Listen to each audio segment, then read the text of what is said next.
Dear student, good morning. Gayatri PG college Sanchore की online classes में आपका स्वागत है।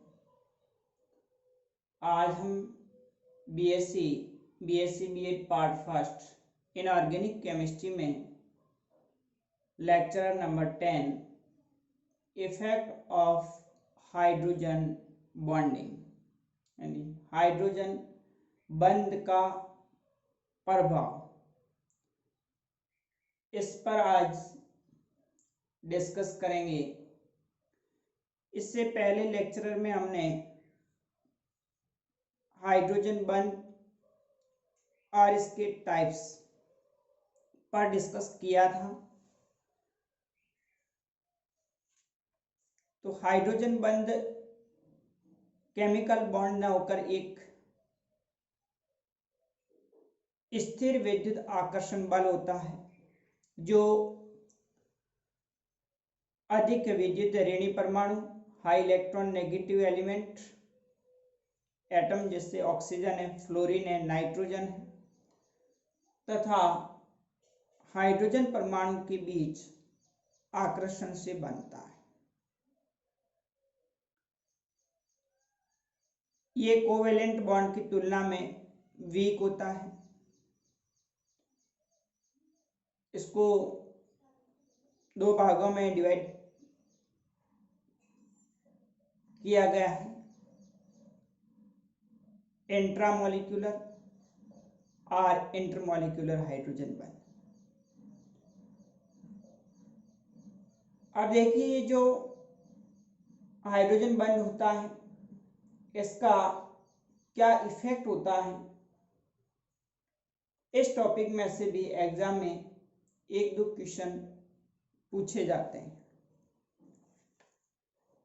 देखिए, इफेक्ट ऑफ हाइड्रोजन बॉन्डिंग के अंदर सबसे पहले है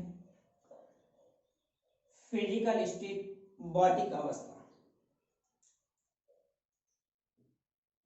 जो कंपाउंड्स होते हैं उसकी तीन फिजिकल स्टेट होती है, तीन भौतिक अवस्थाएं होती है, सॉलिड, लिक्विड और गैसेस।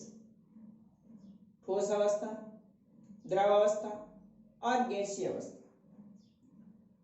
तो बहुत सारे कंपाउंड्स ऐसे होते हैं जो सामान्यतः रूम टेम्परेचर पर द्रव या ठोस रूप में पाए जाते हैं।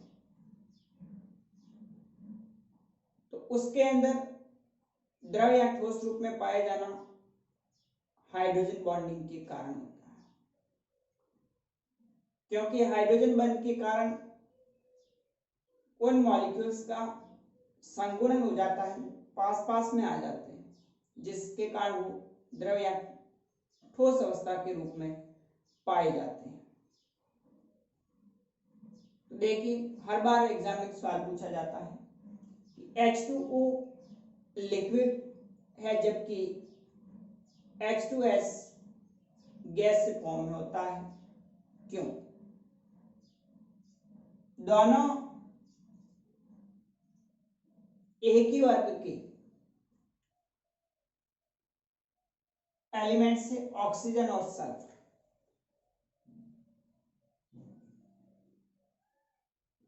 16वें वर्ग के जो एलिमेंट्स है उसके हाइड्राइड H2O होता है वो द्रव अवस्था में होता है, जबकि H2S होता है वो गैस अवस्था में पाया जाता है। तो इसका कारण ये है कि जो H2O होता है उसके अंदर high electron negative atom oxygen जो परमाणु है वो दूसरे मॉलिक्यूल के हाइड्रोजन परमाणु के साथ में हाइड्रोजन बंध बना लेता है। इस कारण से उन H2O मॉलिक्यूल्स आपस में संगुणित होकर के पास पास में आ जाते हैं, इसलिए H2O होता है वो द्रव अवस्था में होता है, जबकि H2S में सल्फर की इलेक्ट्रॉन नेगेटिविटी कम होती है। यहाँ पर ऑक्सीजन और हाइड्रोजन परमाणु के बीच जो इलेक्ट्रॉन नेगेटिविटी होती है उसका डिफरेंस 1.4 होता है, जबकि यहाँ पर H2S के अंदर 0.4 होता है। तो यहाँ पर सल्फर कम विद्युत ऋणी होने के कारण वो हाइड्रोजन के साथ में हाइड्रोजन बंध नहीं बना पाता। इस कारण से H2S जो होता है वो गैसीय अवस्था के अंदर पाया जाता है। तो दोनों 16वें वर्ग के तत्व है, ऑक्सीजन, सल्फर, सेलेनियम और टेलोरियम। तो H2O है जब वो द्रव अवस्था में होता है, जबकि H2S होता है वो गैसीय अवस्था में होता है। तो एग्जाम में अगर सवाल पूछा जाए कि H2O द्रव है जबकि H2S गैस है, क्यों, तो इसका आंसर H2O के अंदर ऑक्सीजन परमाणु की विद्युत ऋणता अधिक होने के कारण वह हाइड्रोजन परमाणु के साथ में अंतराणु हाइड्रोजन बंध बना लेता है, जिसके कारण जल के अणुओं का संगुणन हो जाता है, इसीलिए H2O द्रव अवस्था में होता है। जबकि H2S में सल्फर की विद्युत ऋणता कम होने के कारण वह हाइड्रोजन के साथ में अंतराणु हाइड्रोजन बंध नहीं बना पाता है, इस कारण से ये गैस अवस्था में उपस्थित होता है। इसी प्रकार से हम बात करें HF और HCl की, तो सामान्य जो टेम्परेचर उसके अंदर HF होता है वो द्रव फॉर्म के अंदर होता है, जबकि HCl होता है वो गैस अवस्था के अंदर होता है। तो यहाँ पर भी जो हाइड्रोजन फ्लोराइड है उसमें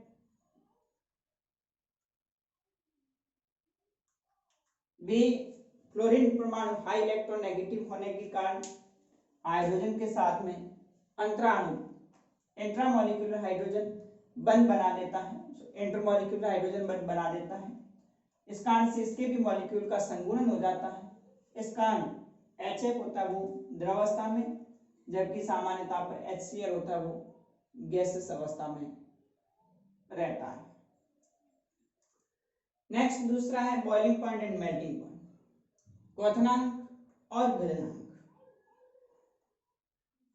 इसमें भी कुछ ऐसे कंपाउंड्स होते हैं जिनके गलनांक और क्वथनांक उसी वर्ग के तत्वों से भिन्नता दर्शाते हैं।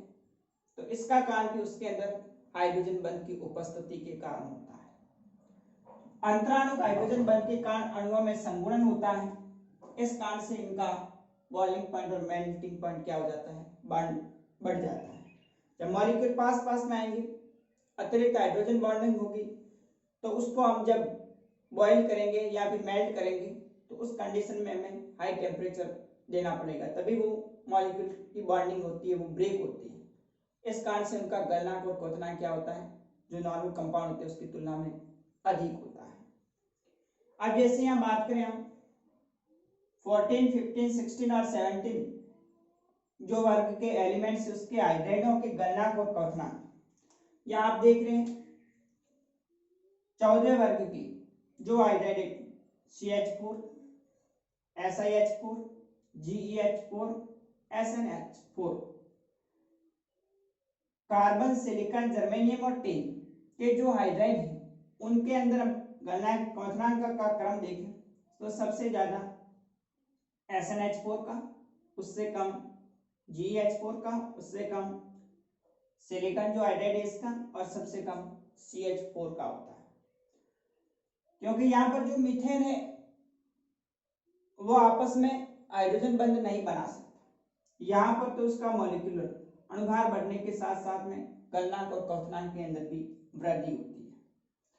अब 15 वर्ग की बात करें तो यहाँ पर NH3 होता है, इसका क्वथनांक इनकी तुलना में अधिक होता है। उसके बाद में फिर आर्सेनिक आयोडाइड, उसके बाद में एंटीमनी जो आयोडाइड है उसका होता है। तो यहाँ पर जो NH3 है, NH3 में अंतराणु हाइड्रोजन बंध के कारण इसका जो क्वथनांक होगा वो अपने वर्ग में सबसे अधिक होता है। इसी प्रकार से अभी बात की थी अपने H2 और H2S3। तो 16 वर्ग के जो आयोडाइड्स होते हैं उनमें H2O का क्वथनांक सबसे अधिक होता है, उसके बाद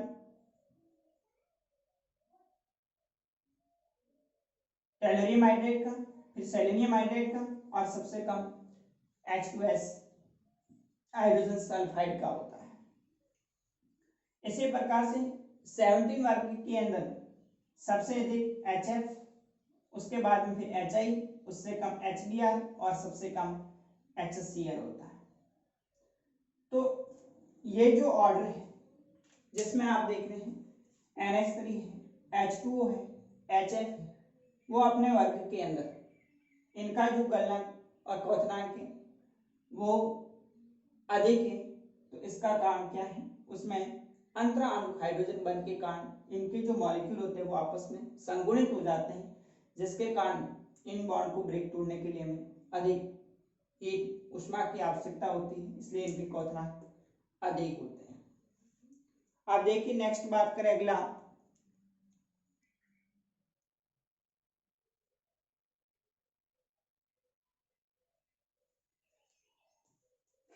नेक्स्ट है तीसरा मॉलिक्यूलर वेट, आणविक भार। बहुत सारे जो अणु होते हैं उनका प्रायोगिक अणुभार और उनके वास्तविक अणुभार से अधिक होता है। इसका कारण भी क्या है, अंतराणु हाइड्रोजन बंध।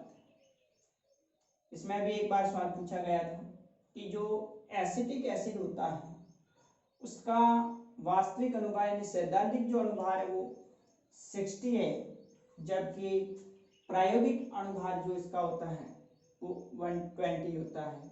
क्यों?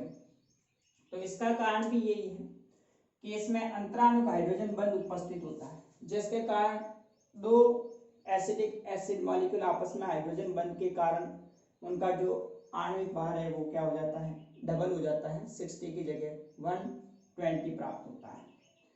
जैसे आप देखें एसिटिक एसिड में CH3 C double bond O OH, carbon का 12, ऑक्सीजन का 16 इस 3 हाइड्रोजन का और एक इस हाइड्रोजन का। तो यहाँ पर इसका जो मॉलिक्यूलर फॉर्मूला के अकॉर्डिंग सैद्धांतिक जो अणुभार होता है वो कितना होता है, 60 होता है। लेकिन जब हम प्रैक्टिकली इसका मॉलिक्यूलर वेट निकालते हैं तो उस कंडीशन में क्या होता है कि दो एसिटिक एसिड मॉलिक्यूल आपस में इस तरह से हाइड्रोजन बंध बना लेते हैं, यानी एक एसिटिक एसिड का ऑक्सीजन परमाणु दूसरे एसिटिक एसिड के हाइड्रोजन परमाणु से और इसका H इस ऑक्सीजन के साथ में आपस में अंतराणु हाइड्रोजन बंध बना लेता है। इस कारण से इसका जो मॉलिक्यूलर वेट होता है वो क्या हो जाता है, डबल 60 61 20 हो जाता है। फोर्थ है विस्कोसिटी, श्यानता। श्यानता मतलब जो द्रव है उसके जो बहने का गुण होता है। तो किसी अणु में जितने अधिक हाइड्रोजन बंध बनते हैं, किसी भी कंपाउंड के अंदर किसी भी मॉलिक्यूल के अंदर जितने ज्यादा हाइड्रोजन बंध बनते हैं उनका संगुणन अधिक होता है। ऐसे यौगिकों की श्यानता भी क्या होती है, बढ़ती है। जैसे फॉर एग्जांपल आप देखें एक H2O है, मेथनॉल है और डाइमेथिल ईथर है। तो सबसे ज्यादा श्यानता H2O की होती है, उससे कम मेथनॉल और सबसे कम डाइमेथिल ईथर की होती है, क्योंकि यहाँ पर H2O है उसके बीच में हाइड्रोजन बनने के कारण सबसे अधिक अणु संगुणित होते हैं। फिफ्थ है dielectric constant and dipole moment, प्रावैद्युतांक और द्विध्रुवागुण। अणुओं में हाइड्रोजन बंध बनने से उनके सहसंयोजक बंधों की ध्रुवता है वो क्या होती है, बढ़ जाती है। हाइड्रोजन बॉन्डिंग बढ़ने के साथ में कोवैलेंट जो बॉन्ड होते हैं उसकी पोलैरिटी है वो बढ़ जाती है, जिससे अणुओं का प्रावैद्युतांक और द्विध्रुवागुण उसका मान भी बढ़ता है। सिक्स्थ है स्टेबिलिटी ऑफ क्लोरेल हाइड्रेट। इसका भी एक बार सवाल पूछा गया था कि जो क्लोरेल हाइड्रेट होता है वो स्थायी होता है, जबकि आप देखते हैं कि किसी भी कंपाउंड के अंदर एक ही कार्बन परमाणु पर दो OH समूह आता है तो ऐसा कंपाउंड अनस्टेबल होता है। तुरंत उसमें से एक H2O मॉलिक्यूल रिमूव होकर के स्टेबल हो जाता है। तो यहाँ पर आप देख रहे हैं क्लोराइल हाइड्रेट CCl3CHO के अंदर एक ही कार्बन पर दो OH समूह जुड़े हुए हैं, यहाँ से OH और दूसरा OH, फिर भी ये अधिक स्थायी होता है। तो इसका कारण ये है कि इसमें अंतराणु हाइड्रोजन बंध उपस्थित होता है, क्योंकि यहाँ पर ये OH समूह इस क्लोरीन के साथ में इस तरह से और ये हाइड्रोजन परमाणु भी इस क्लोरीन के साथ में इस तरह से हाइड्रोजन बंध बना लेता है। इसी कारण से क्लोराइड हाइड्रोजन बंध बनाने के कारण दो OH ग्रुप होते हुए भी क्या होता है, स्टेबल होता है।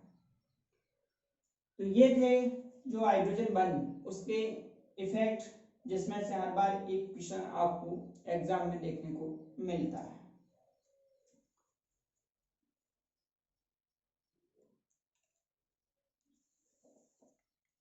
अब हम नेक्स्ट जो अगला टॉपिक है वीक इंटरेक्शन यानी वान डेर वाल जो बल होता है उसके बारे में भी सवाल पूछा जाता है कि वान डेर वाल बल क्या है, कितने प्रकार के होते हैं, शॉर्ट नोट पूछते हैं। तो हाइड्रोजन बॉन्डिंग में कभी कभी अगर सवाल पूछा जाए कि जल है वो ठोस अवस्था के अंदर यानी जो इसकी आइस फॉर्म होती है उसके अंदर भी हाइड्रोजन बंध उपस्थित होता है। एक ऑक्सीजन परमाणु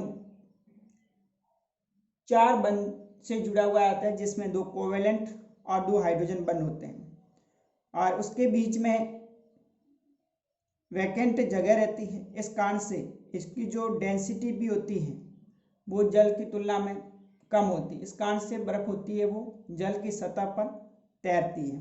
तो ये भी सवाल पूछा गया था कि बर्फ होती है, आइस जो होती है जल की सतह पर क्यों तैरती है।